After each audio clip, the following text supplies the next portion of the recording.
My mom chose her new husband over me, told me to leave because he felt unsafe. So I left, took action, and revealed his true colors. So I'll introduce myself before I start talking about what happened. I'm 17 years old. I celebrated my 17th birthday just a couple of months ago. I graduated from high school just a month ago and have been a straight-A student all my life. I've been living with my 38-year-old mother for the last year and 10 months.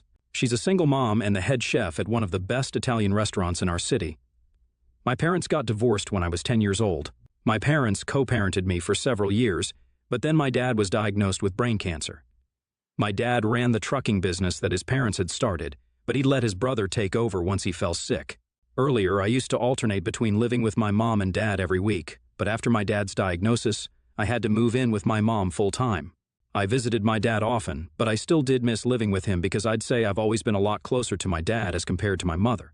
My mom's just always been a little too tightly wound for us to really get along, and we just constantly used to be at odds. First, it was my dad who she'd fight with all the time, and then after the divorce, it was me. She had her good moments too, though, so I didn't mind staying with her, and after my dad's diagnosis, I had no choice but to stay with her, so I made my peace with it. My mother and I, in the recent past, have not been on good terms, mostly because of her relationship with her new husband and how he treats me. My mother got married for a second time just 8 months ago to Mark, 32 male. She'd been dating Mark for a little over 1 year, and I only found out about it when he proposed because she'd kept their relationship well under wraps. It was the significant age gap between the two, and my dad had just been diagnosed at the time, which also didn't help, so she just kept it a secret. When he proposed, that's finally when she decided to tell us about their relationship, and at that point, I had no other choice but to be okay with it. I never liked or trusted Mark, and it was mostly because of his overly sweet behavior. He seemed too fake and insincere even when he was being nice to me, like the vibes were just always off about him, if you catch my drift. Of course, I couldn't tell my mother that, because then she'd think I was trying to discourage her from getting married on purpose or some other ridiculous thing. I put up with Mark, but I didn't allow him to be my friend. And I realized I was right about him just 3 months after the wedding. He'd moved in with us after the wedding, and since he was a high school football coach, he'd be home a lot earlier than my mother. We'd end up spending a lot of time at home by ourselves before my mother came home. And surprisingly, he never tried to even speak to me when we were on our own. But as soon as my mother would be home, he'd turn on the charm and try to act like we were best buddies. Anyone in their right mind would be able to see right through his little act, and so was I. Anyway, so one day I went to the kitchen to grab myself some food, and then I heard a creaking sound coming from my mom's bedroom. Now I knew that my mother had a secret locker under her bed that only we knew about, and she kept the keys on her all the time. She had a spare set of keys as well, but those were usually with me, and I hadn't given my keys to Mark.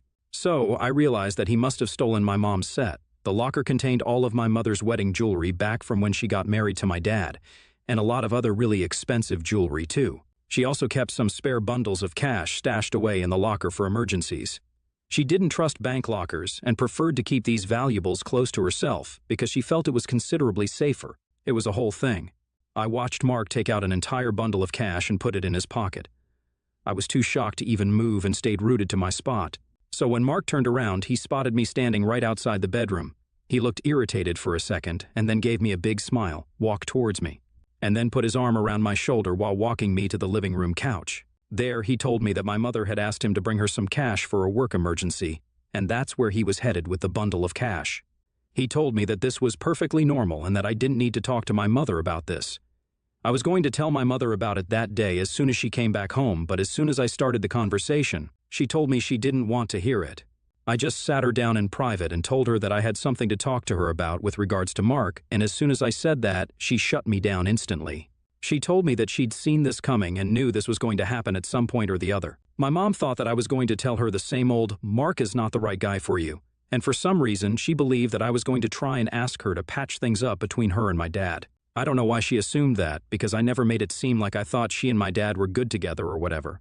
I was very relieved when they separated because it was better that they get divorced than force each other to remain married and traumatize me with their daily fights and arguments. I tried to tell her, but she just wouldn't hear it and yelled at me and said that if I even said a word against Mark, then she'd ground me. That pissed me off, so I decided that she could suffer for all I care, since she was clearly too taken by Mark's surface-level attractiveness to notice what a loser he was. If she wanted to believe a lie and stay delusional, then I wasn't going to stop her, especially after she'd insulted me like that. I didn't bring up the incident with Mark after that and waited for my mother to catch on herself, which she unfortunately never did. Months passed like this, and I grew more and more distant from my mother because she was obsessed with her husband, and it was just gross, simply because it was Mark of all people. Then, about a week ago, my mother decided to sit me down and talk to me about something very important. It was the weekend, and Mark was out with his friends, so it was just my mother and I. My first thought was that there was bad news about my dad, but she told me that wasn't it and started to beat around the bush about irrelevant things. I didn't know what she was trying to get at, and so after some time I got fed up with her and told her to cut to the chase already. She blurted out that she actually wanted me to leave the house now because Mark had told her that he didn't feel comfortable around me and said that I made him feel unsafe and unwanted. Now, I knew that my mother was smitten with Mark, but even I couldn't have seen this coming because kicking your own daughter out due to your husband's insecurity over practically nothing made no sense to me. I knew that Mark was afraid of me telling my mother about the locker incident and also just generally scared that someday I'd force my mother to take her rose-colored glasses off and see him for what he truly was. But he didn't have any reason to worry because, after the way my mother had spoken to me when I tried to tell her the truth, she had made sure that I didn't say anything to her at all beyond that point. In any case, I was so bloody done with my mom that I didn't even bother to argue with her and just said, "Okay," then got up and started packing. My head was pounding with anger while I was packing, and I honestly wanted to wait for Mark to come home so I could punch him in the face. But then I found my mother's spare keys to the locker and had a better idea. I snuck into my mom's room while she was watching television in the living room, grabbed her bag, took out the keys, and then took them away. I also left a note in her purse saying that if she wanted to know where her original keys were, she could talk to Mark about it to make sure that he wouldn't get away with this scot-free. After I was done packing my clothes, books, and some other miscellaneous stuff that I'd need, I walked to the living room to say goodbye to my mother. She seemed surprised because she hadn't actually expected me to pack up and leave that day itself, which is also why she'd been watching television in the living room instead of helping me. In spite of the initial shock, she got over it super quickly and hugged me goodbye. There was not a single tear in her eye, and neither did she seem unhappy about the situation. It was painfully evident that none of this seemed problematic to her at all. I left the house and boarded the bus that took me to my dad's house, which happened to be far away from my mother's place. It was about 2,000 miles away in the suburbs, which is part of the reason why I used to live with my mom. My dad was still undergoing treatment and had to be in and out of the hospital frequently. He lived with his brother who took care of him, and whenever I'd visit him, which was almost every week, I tried to keep the conversation light and positive so he wouldn't worry too much about me. I missed him, but I also cared about him and his health way too much, so I'd never shared anything about Mark or my mother with him. Whenever he'd asked me how I was doing at home and how my mother and her new husband were treating me, I'd lied to him and told him that it was all good. But now I couldn't do that anymore and had to tell him the truth about everything, which I did without any qualms because it was important for him to know this. I told him every single thing that had happened. When I got to talking about the events of that particular day, my dad got so mad that his ears literally went red, which was the first time I'd ever seen it happening. I was a little worried that he'd fly off the handle and that wouldn't be good for his health, but he managed to contain himself.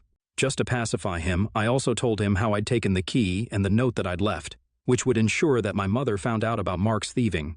That seemed to make him feel slightly better, and he told me that I was clever for doing that. My dad and my uncle then told me not to worry about anything and said that they were perfectly fine with taking care of me. The one and only reason they'd even agreed to let me move in with my mom full-time was because they thought it would be easier and more convenient for me. But if this was the case, then they'd happily take me back. I was also much happier with my dad and my uncle, so I didn't really mind that my mother had sent me away. On the first day, I didn't hear back from my mother at all, and neither did my father. But the very next day, my mother sent me a video of Mark sobbing and apologizing to me for whatever had happened. He was begging me to come back because he'd realized that he'd screwed up by stealing from the woman who'd put her heart and soul into the relationship. My mother texted me saying that this video was supposed to be proof that Mark did feel guilty about whatever he had done and for forcing her to kick me out. My plan had worked, and when she'd noticed the missing keys and the note, she'd confronted Mark about it, and he'd been left with no choice but to come out with the truth. It was satisfying to see him crying, but when my mother sent me another text saying that she'd only forgive him if I came back, it stopped being fun and just got exasperating. She should have known that there was no way I was going back to that hell where I was being treated like I was invisible all the time. I was either invisible or being treated like a burden, and neither of those two choices seemed like something anyone would want to pick from. For my mother to even leave the choice to me was ridiculous because it should have been her choice to end that marriage and apologize to me for what she did. If Mark was the bad guy here, so was she, and probably even worse than Mark because at least he wasn't related to me. She, being my mom, had kicked me out for another man, and that was unforgivable. It wasn't just Mark who should have been apologizing, but she should also have been regretting what she put me through. Instead, she was treating this as some sort of sick game. I didn't understand why she'd left the fate of her marriage up to me to be decided, but since she had left it up to me, I chose to say that I wasn't going to come back and that she had to leave Mark. In response to that, she sent me another video of a much calmer but still upset-looking Mark, saying that he understood where I was coming from but that he loved my mom and just needed one last opportunity to prove it to us. He sounded like he was on the verge of tears and was going to start begging me on his knees any moment now, and that made me feel bad, but I still wasn't convinced. So I said that my decision was final. To that, my mother finally replied, saying that I was being way too harsh on both of them. Here were two grown adults trying to get me to forgive them, and even putting their happiness and marriage at stake for my sake. But I didn't care about any of that and only wanted to push them even further away. I didn't know what to say to her, so I just ignored her text and didn't reply. It's been 6 days since then, and every day she's been texting me and trying to get me back. Every single day, there's a video message from her and Mark where they apologize to me for treating me badly. She's told me repeatedly in the videos that unless I agree to come back, she'll file for divorce to prove to me that she's serious. Yesterday, she even told me that she'd been speaking to a lawyer and sent me texts to prove that it was true. Mark also looked upset in the video message they sent and begged me to forgive him because he couldn't afford to lose a woman like my mother.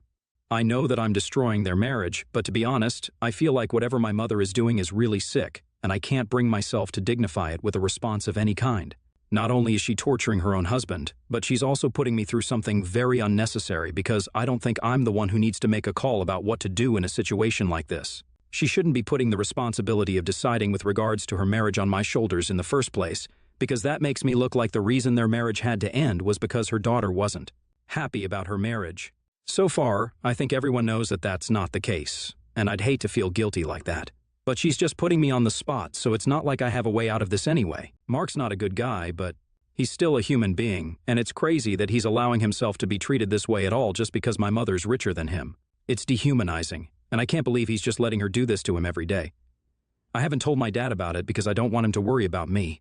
I know that if I tell him, he'll definitely intervene, and that'll be another dramatic showdown that I don't want him to take on. I feel terrible, but I don't know what to do here. ITA for refusing to decide whether my mother should divorce her Fing husband? Update 1. Hey guys, so I read the comments on my original post, and the general consensus was that I should tell my dad about what I was going through instead of trying to deal with all my problems myself. I guess it's true because I do tend to take it all on myself instead of speaking up and asking for help when I need it. I feel bad telling my dad because I think it might be bothersome for him since he has so much on his plate already. I mean, he's a literal cancer patient, so it's not easy for me to go to him with my problems the way I used to before his diagnosis. I think if I had just tried to talk to him, then maybe I wouldn't have had to go through so much because he wouldn't have allowed it at all. Like this time, I finally told my dad all about my mother and her sick techniques, and he called her up and tore into her.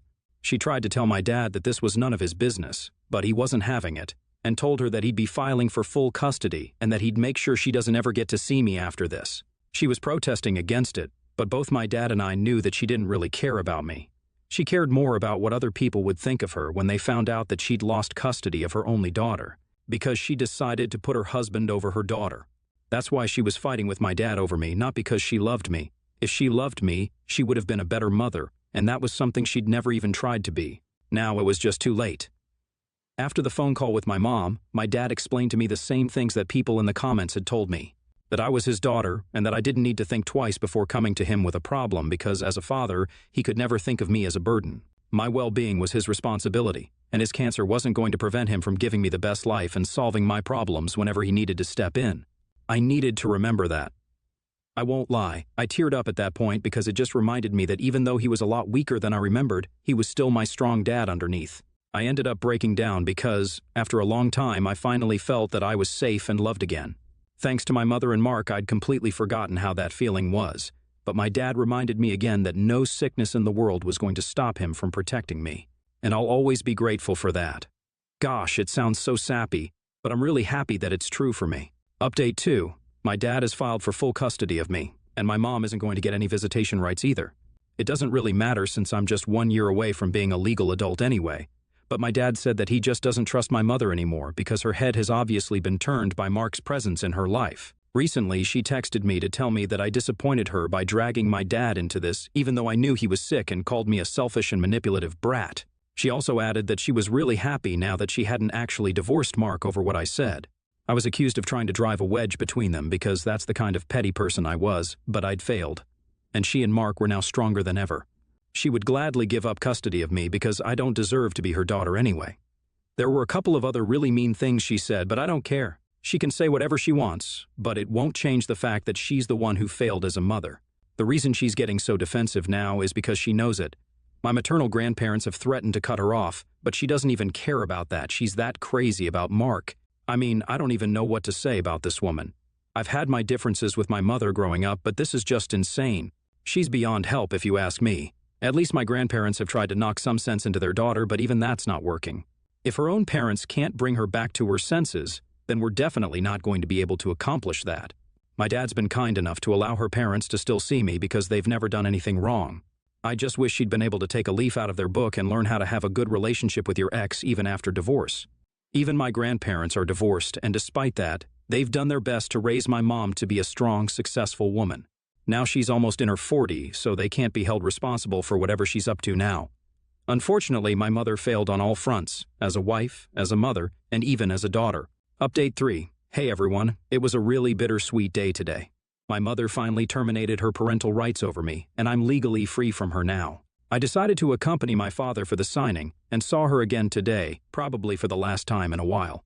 She didn't acknowledge my existence at all and didn't even look at me. I didn't know how to feel very honestly, and I still don't. Like, I'm sad, but I'm also relieved, I guess? I don't know, I just have mixed feelings about all of this. Mark wasn't there, which was no big surprise because that thief probably didn't have the spine to face me after whatever happened. It was only my mother's actions that really hurt me anyway. He can go to hell, because he's very irrelevant in my life. My dad and uncle took me out for dinner to make me feel better today, and that did cheer me up a little. 2 days ago, we also learned that my dad is getting better, slowly but surely. There's definitely a real chance of him beating cancer, so if everyone could just pray for that, that'd be great. I love my dad, and at this point, he's my only parent, so I can't lose him. I just can't. My uncle's great, but he's not my dad, and nobody will ever be like him, ever. I don't know how much time I have with him, but I just hope that whatever time we have together is only good times and nothing else now. Nevertheless, I hope you guys keep us in your prayers, and thank you to all of you who responded.